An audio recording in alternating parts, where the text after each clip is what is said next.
Hi friends, today we'll talk about how to fix or how to solve the problem of link to Windows. You will go to settings.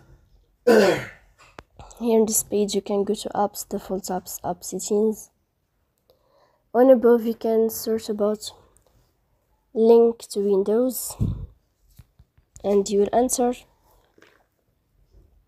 Here in this page of app info you can click on first stop and you can click OK.